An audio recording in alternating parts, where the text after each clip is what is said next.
Welcome to Innovation Dialogue. I'm Diana Ding. And today we're going to talk about the story of a Silicon Valley entrepreneur, Ravinder Lal. Ravi, thank you for coming to our show. Thank you for having me. I appreciate it. Yes, yeah. We've been talking about so many stories on Innovation Dialogue, industry leaders, innovators, high tech, and those things. But Ravi actually is I think that you are representative for many of the Silicon Valley entrepreneurs.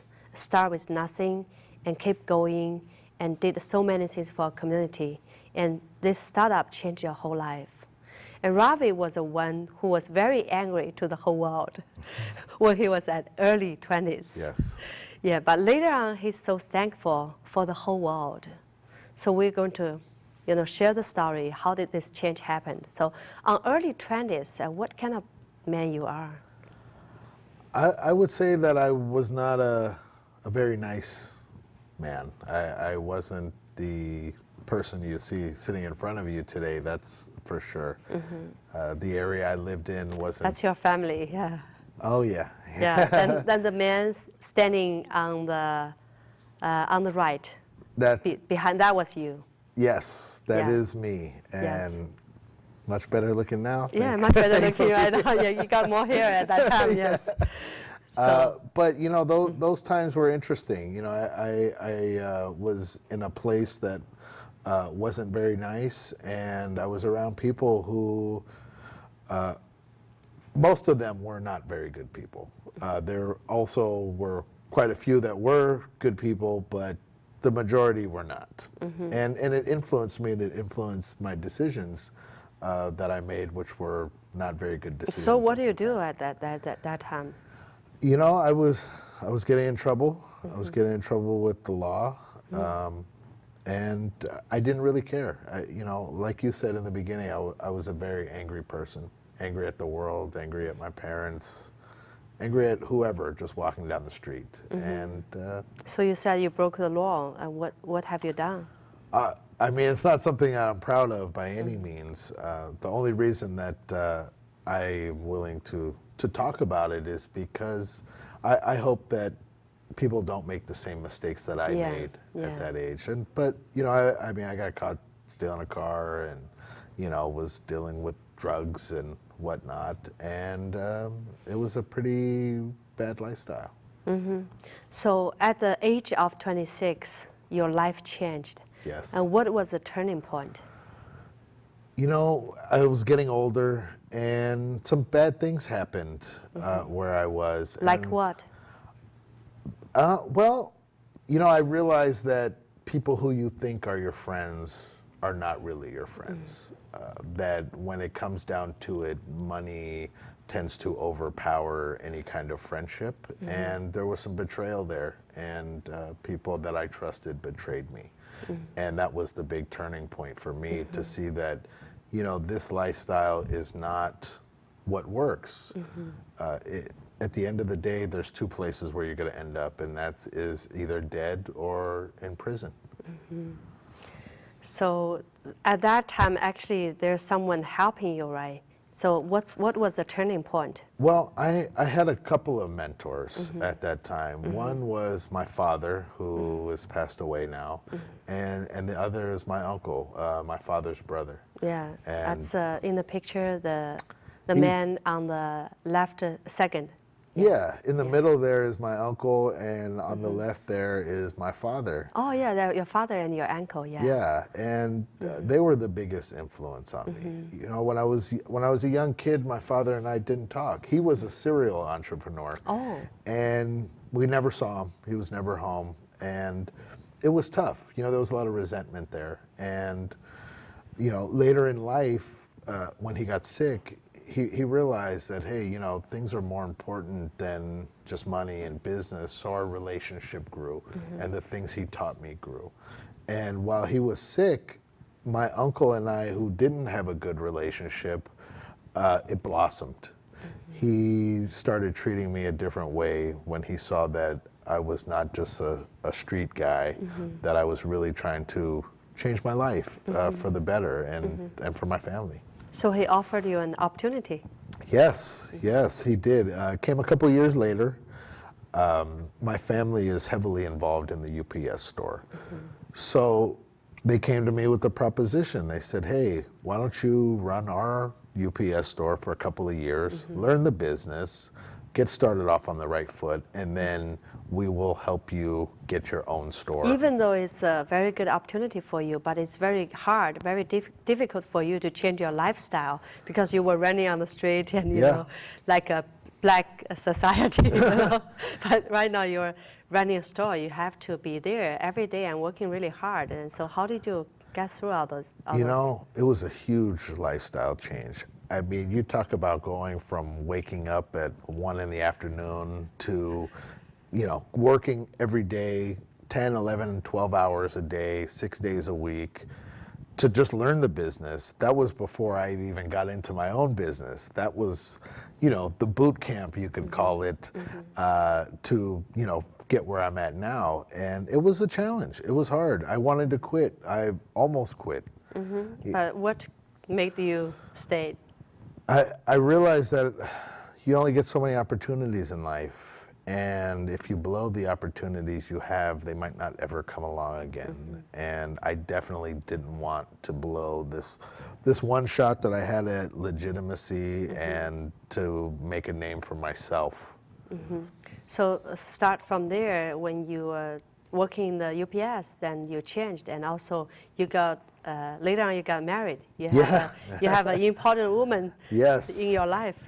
So I do things in bunches. So I got married, I bought the business, and I had a child all within 6 months. Wow. And But she got to know you for a long time.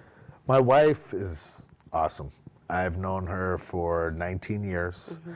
We've been married for 8, and she has stuck with me through the worst of times. So when you were in the black society, she fell in love with you. Yeah, she did. You know, maybe she saw something that other people something didn't good see. on you that other people don't see. Exactly. So she has a face on you. Yes. So later on, you got married.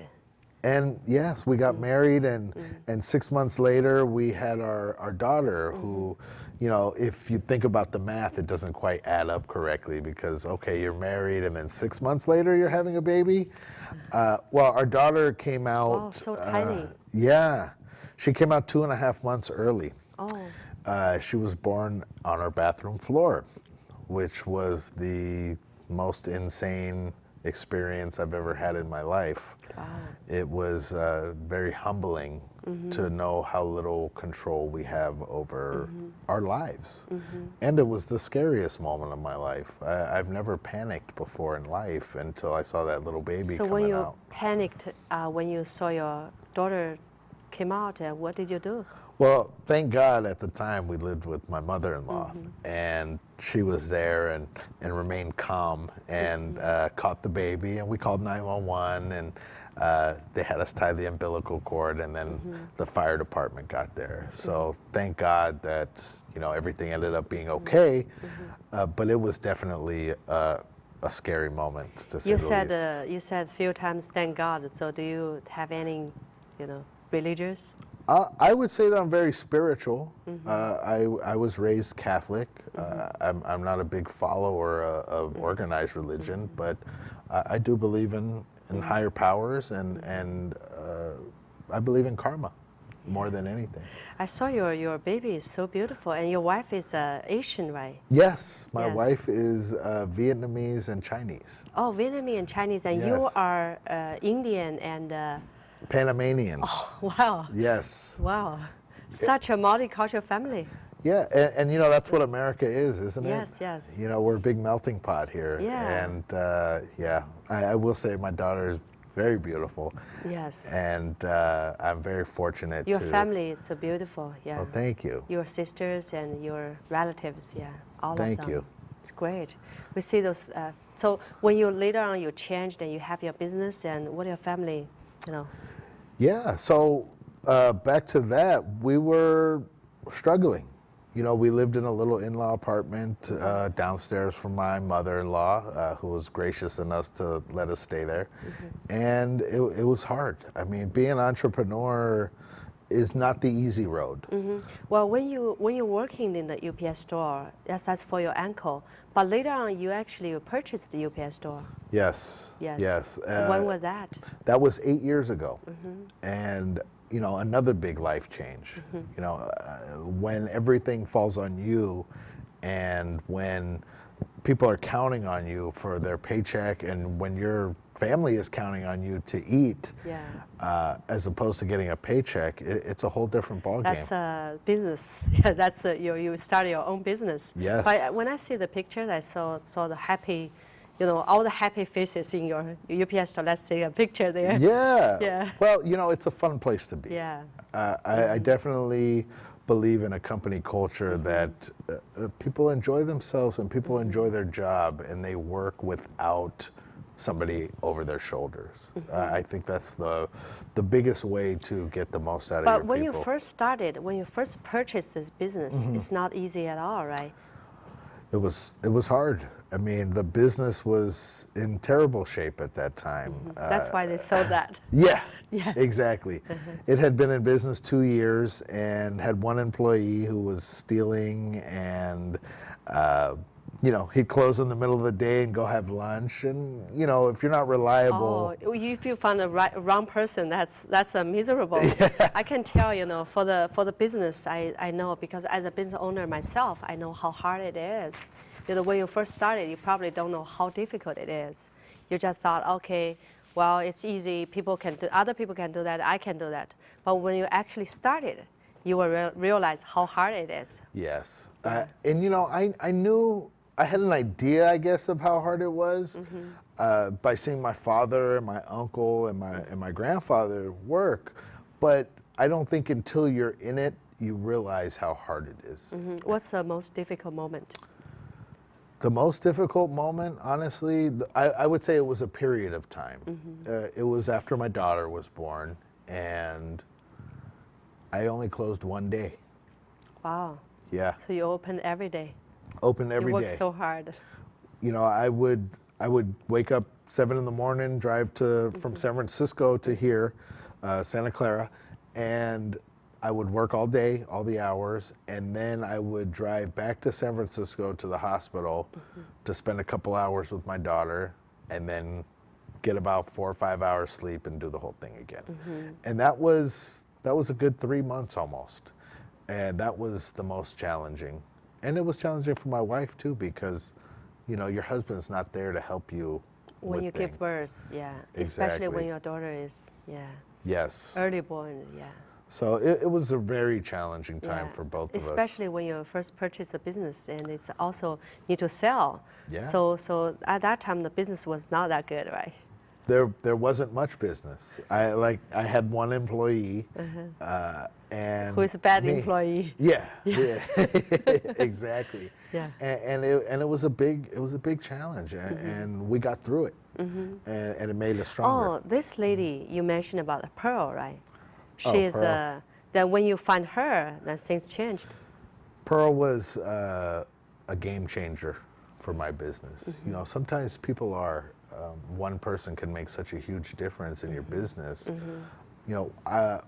For many years, for 4 years exactly, I worked every day, all day, commuting and managed the business and everything else. And the day I got Pearl, all that changed.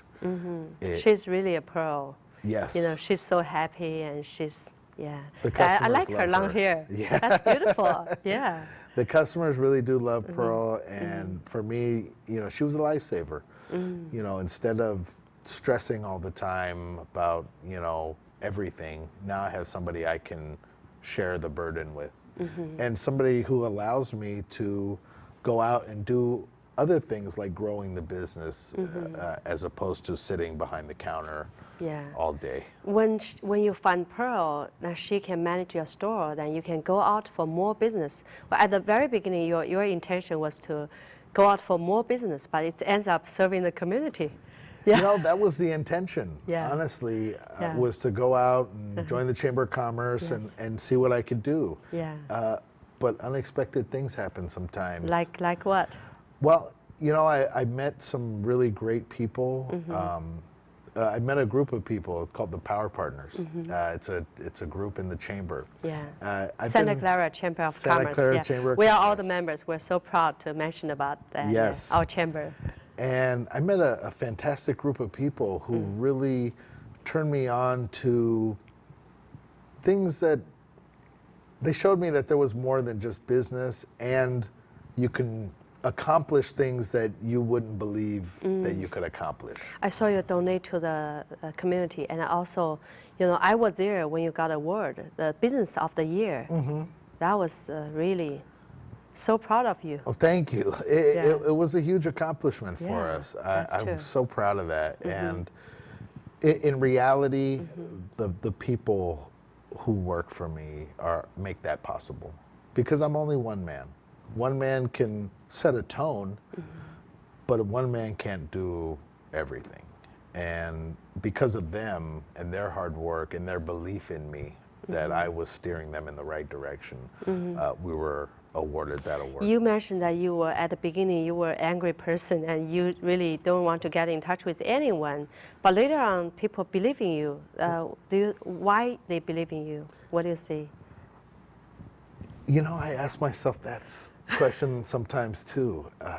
You know, I am altruistic about my intentions, about helping people and helping the community, and in particular, you know, helping the people that are Let close me tell you why I believe in you, because we are like friends, and also the you know, you provide the service for us, and when we get something, you know, little thing to print at your store.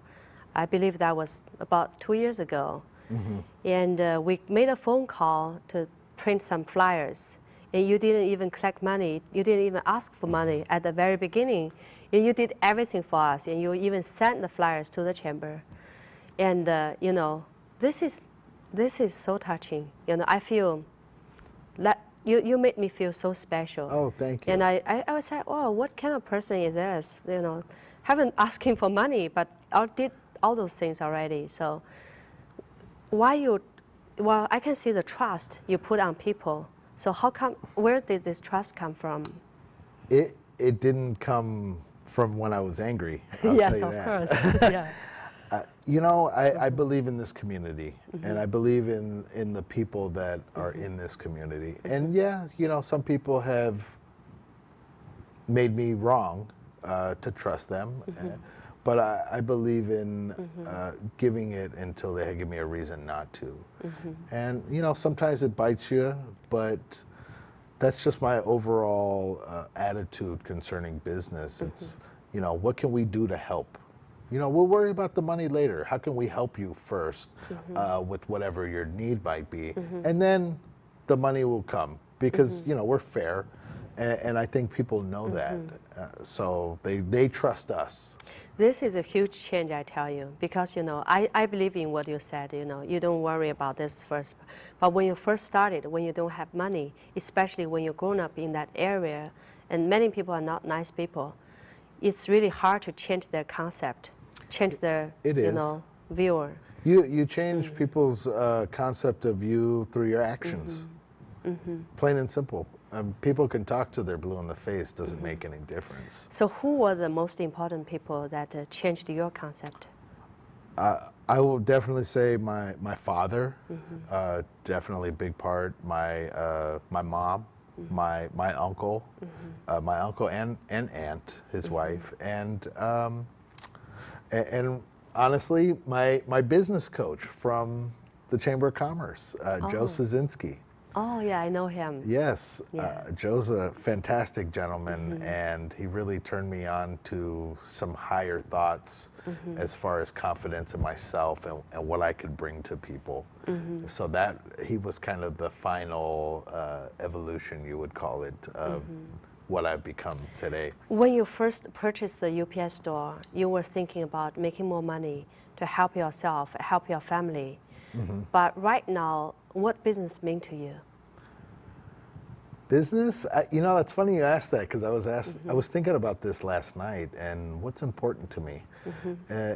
Business is almost a means to an end. I love to do business and I love interacting with people, but my true passion is changing people's lives, if that makes any sense. Changing people's life, yeah. Changing people's lives for the better, because you know there's a lot of people that aren't as fortunate as myself. And I feel very lucky that I've had some people help me change my life around, and I want to give back, and I want to give back to the people who have had a similar background to myself and to where I live and to my community. But I really feel obligated to help the young men and women. Yeah, we saw a picture when you were standing with a young man. That was Santa Clara Chamber of Commerce business. Yeah, that's a young man. Yes. Is he? Yeah, he's also Yes. Asian. Yes, he is. Yes. That was taken at the Business Experience Day. This is where we get a high school kid and mentor him for the day about business and what it takes to make it in business and in life, and what a rewarding experience. So that what is. would you say to them, especially what would you say to the young men who have the same experience as you have? Well, the first thing I always say is do what you love to do. Do what you love and the money will follow. That's the one thing that I really have is a big enjoyment of going to work every day and dealing with my employees and the people that I work with and my clients. Of course, it's not always easy, but I enjoy it. So What's the most enjoyable thing for you? honestly, Diana, it's seeing my employees grow. Change people's life. Yes, Yes. it is. It's seeing Yes. them accomplish something and they come back and say, Ravind, guess what? I just Yeah. did. So actually, what you you know? what you really love to do is not running the UPS store, I guess. It's changing people's life. Yeah, Yeah. it is. Well, this show is called Innovation Dialogue. So just summarize in one sentence, what is innovation to you? Innovation to me is coming up with new things that make people's lives easier. Coming up new things that make people's life Yes. easier. And it doesn't necessarily have to be technology per se. Anything that makes your life easier is an innovation, right? So you in your industry, and how can you make people's life easier? Well, in my industry, you know, the one thing that I specialize in is business services. So, you know, we do notaries and printing and all kind of other stuff. And I make people's lives easier because they do it all in one place. You know, instead of having to go order something over here and go order something over there and then have it delivered somewhere else and go pick it up, we do it all in one place. And as a UPS store, we try and always be on the leading edge of technology and for everything that we do there, particularly in our print business. And you made my life easier by working together with you. That's the idea. You know, anything from you. Yeah, and that's what we like to do. I was talking about it earlier today, how much I enjoy taking the burden off of somebody else with the products that we offer. Instead of you worrying about, hey, do I have this banner for, you know, whatever event? Food and Art Festival, you create a banner for us. We were so and, thankful. You know, it was something you knew was in good hands and you didn't have to worry about. Yeah, that's right. So that's right. that's what we do. Yeah, so today we only got 24 minutes to share Ravi's story. Oh, what an inspiring story to us. You know, start with somewhere. Doesn't matter where are you come from, where did you start it, but it matters that how you see yourself, see this whole world, and thankful for the whole world and change people's life. Thank you so much, Ravi. Thank you. Thank you for having me. Thank you.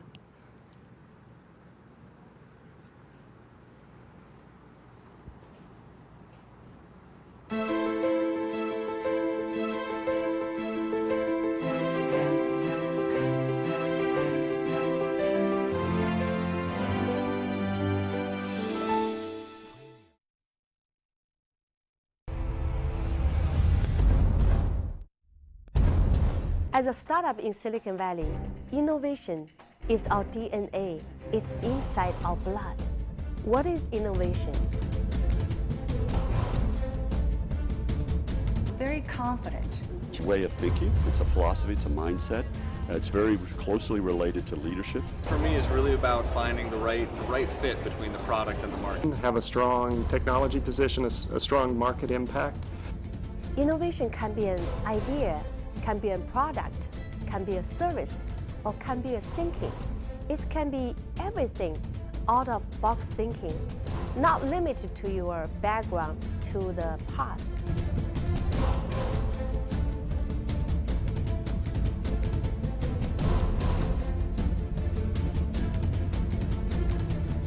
Welcome to Innovation Dialogue. I'm Diana Ding, and today we are going to talk about Cloud Festival. Today we have Carrie Davis, and she's here to share her story, which is so inspiring.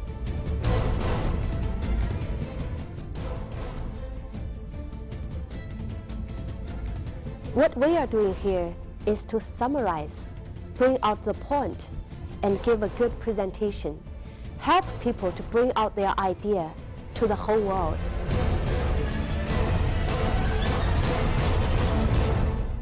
It's very important to be able to spot human talent and to be a good leader.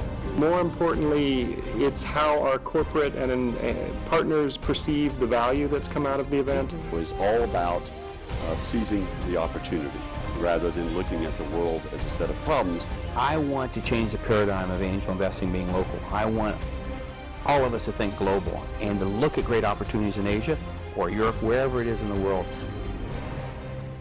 Come to Ding Ding TV. Let us work together to bring out your idea to share with the whole world.